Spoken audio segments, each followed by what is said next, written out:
Guys, ഞാനിന്ന് ചുമ്മാ നടക്കാൻ ഇറങ്ങിയതാണ്. അപ്പോൾ നോക്കിയപ്പോൾ ഒരു നല്ല ഭംഗിയുള്ളൊരു ഗാർഡൻ.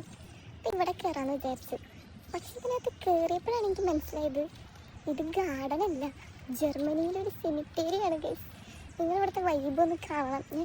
എനിക്ക് വീഡിയോയിൽ ചിലപ്പോൾ കാണിച്ചു തരാൻ പറ്റില്ല, അത്രയ്ക്ക് അടിപൊളിയാണിത്. കണ്ടാ നിങ്ങൾ? ഇവിടെ ഞാൻ കാണിച്ചു തരാം. അവിടെയൊക്കെ കല്ലറകൾ കാണാം. ഇവിടെ എല്ലായിടത്തും കല്ലറകളാണ്. This is the place. ഇത് ആരെങ്കിലും സെമിത്തേരി എന്ന് പറയും. നമ്മുടെ നാട്ടിലേക്ക് സെമിത്തേരി എന്ന് പറഞ്ഞാൽ നമുക്കൊരു പ്രേതം പേടിപ്പിക്കുന്ന വൈബൊക്കെയാണ് തരുന്നത്. പക്ഷെ ഇവിടെ ഒരു പ്രത്യേക കാം പീസ്ഫുൾ വൈബാണ് നമുക്ക് കിട്ടുന്നത്. ഇവിടെ ഉണ്ടല്ലോ, ഇപ്പം മരിച്ചവർ മുതൽ ഒരു 100 വർഷം മുന്നേ മരിച്ച ആൾക്കാരുടെ വരെ കല്ലറകളുണ്ട്. ഇത് 1898 സ്ഥാപിച്ചൊരു ഫാമിലി ടോംബാണ്. ഓൾസോ അവരുടെ ഫാമിലിയിൽ നിന്ന് 1942 മിസ്സിംഗ് ആയിപ്പോയ ഒരാളുടെ മെമ്മോറിയൽ കൂടിയാണ് ഈ ടോംബ്. ഇതും വേറൊരു ഫാമിലിയുടെ കല്ലറയാട്ടോ. ഇവിടെ ഫുൾ ഫാമിലി ഉണ്ട്.